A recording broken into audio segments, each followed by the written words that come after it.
मुख्यमंत्री भजनलाल शर्मा का करौली दौरा आज और करौली और हिंडौन सिटी के जलभराव क्षेत्रों का हवाई सर्वेक्षण करेंगे। जिला प्रशासन हेलीपैड की तैयारियों में जुटा है। राजकीय महाविद्यालय करौली के हेलीपैड पर ईंधन भरने के लिए हेलीकॉप्टर की लैंडिंग हो सकती है। करौली एडीएम राजवीर सिंह चौधरी, एसडीएम पिंकी गुर्जर तैयारियों में लगे हैं। जिला कलेक्टर नीलाभ सक्सेना की ओर से जानकारी साझा की गई है। तो आज हवाई सर्वेक्षण करेंगे मुख्यमंत्री भजनलाल शर्मा। आज करौली दौरे पर करौली और हिंडौन सिटी के जल भराव क्षेत्रों का हवाई सर्वेक्षण करेंगे। अधिक जानकारी के लिए विशेष संवाददाता लाल सिंह फौजदार फोनलाइन पर जुड़ गए हैं। लाल सिंह, क्या कुछ पूरी जानकारी? देखिए, करौली और हिंडौन सिटी से ऐसी तस्वीरें सामने आई जहां लोगों को खाने तक की वस्तुएं प्रशासन को पहुंचानी पड़ी। इतनी गंभीर वहां पर समस्या हो गई है और अब मुख्यमंत्री हवाई सर्वेक्षण करने वाले हैं। क्या कुछ जानकारी? देखिए, बिल्कुल मई साहब ठीक कहा है। एक तो अतिवार है और इसके साथ ही जो प्रशासन है उसकी लापरवाही का खामियाजा आज आम जनता को भुगतना पड़ रहा है। करीब 1 दर्जन जिलों में बाढ़ के हालात हैं। आप जिन जिलों का जिक्र कर रहे हैं वहाँ तो हालात बेहद खराब हैं। राशन पानी भी उन तक नहीं पहुँच पा रहा है। ऐसे में कल जब सीएम भजनलाल शर्मा ने ग्राउंड रियलिटी रिपोर्ट ली जयपुर की, करीब 70 किलोमीटर रहे 3 घंटे तक लगातार जयपुर के तमाम उन इलाकों का दौरा किया जहाँ हालात ठीक नहीं थे, जहाँ की रिपोर्ट उनको मिल रही थी। करीब 1 दर्जन स्थानों पर वो रुके और वहाँ पर माइन्यूटली जो चीजें हो सकती हैं, यानी कि अगर एक बस स्टॉप बना हुआ है अस्थायी, उस पर टीन सेट नहीं है तो उसका भी उनको ध्यान दिया गया। अगर सड़क टूटी हुई है तो उस पर भी उनका ध्यान गया। यानी कि जब प्रदेश के मुखिया ग्राउंड पर उतरे तो उन्होंने वो तमाम जमीनी धरातल का आकलन किया कि किस तरह की दिक्कतें हो सकती है। और आज सबसे पहले मैं इसका अपडेट कर दूं कि 9 बजे एक मीटिंग हुई, करीब 9 तो बज चुके हैं, 10 बजे बाद ये मीटिंग शुरू हो जाएगी सीएमआर में। और इस दौरान ये मान लीजिए कई अधिकारियों पर आज गाज गिर सकती है जिन लोगों की लापरवाही सामने रही है। क्योंकि कल भी हमने जब बताया था मनीषा, तो उन्होंने न केवल जेडीए कमिश्नर को लताड़ पिलाई, कलेक्टर को लताड़ पिलाई, इसके साथ ही तमाम अधिकारियों को मौके पर ही लताड़ पिलाई कि ये इस तरह की लापरवाही बर्दाश्त नहीं की जाएगी।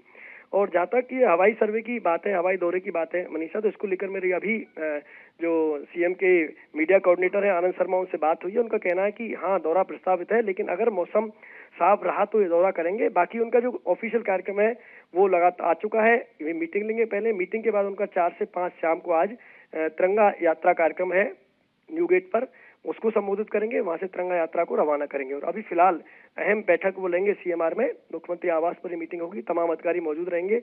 पूरे प्रदेश के जो हालात हैं अतिवृष्टि के कारण, लापरवाही के कारण, जो भी तस्वीर आज प्रदेश की है उसको कैसे दुरुस्त किया जाए, कैसे आमजन को कम से कम परेशानी इस अतिवृष्टि के दौर में हो, इस पर चिंतन होगा, मंथन होगा और एक्शन भी लिया जाएगा।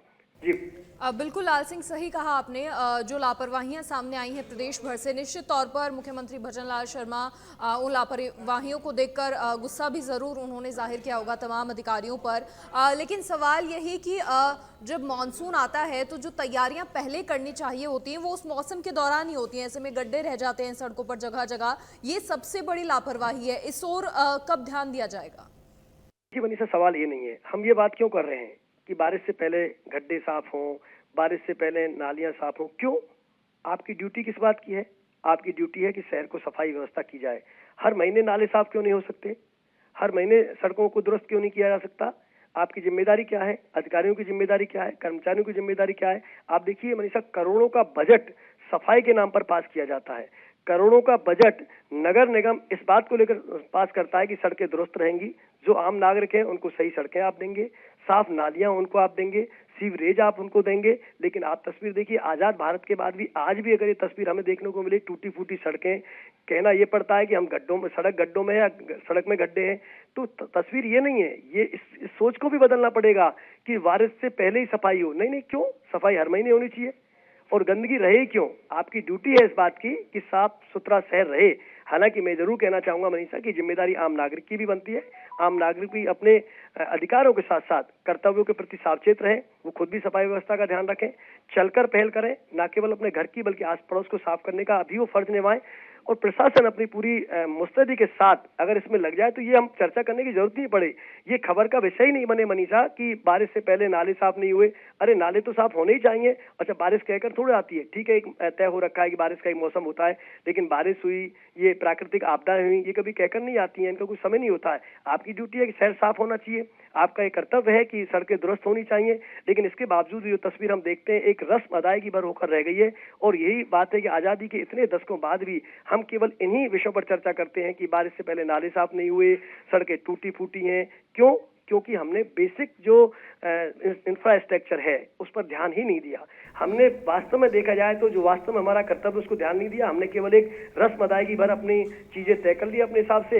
एक ब्यूरोक्रेसी ने सिस्टम को बिल्ड कर दिया है, उसी आधार पर सरकारें आती हैं जाती हैं, लेकिन ब्यूरोक्रेसी का जो सिस्टम वो ब्रेक हो नहीं पाता और आम जनता को लगातार इस सिस्टम का खामियाजा भुगतना पड़ रहा है। मनीषा जी, बहुत शुक्रिया लाल सिंह फिलहाल तमाम जानकारी साझा करने के लिए। तो आज मुख्यमंत्री भजनलाल शर्मा करौली का दौरा कर सकते हैं अगर मौसम साफ रहा तो, लेकिन अगर कुछ बदलाव होता है तो निश्चित तौर पर मीटिंग जरूर।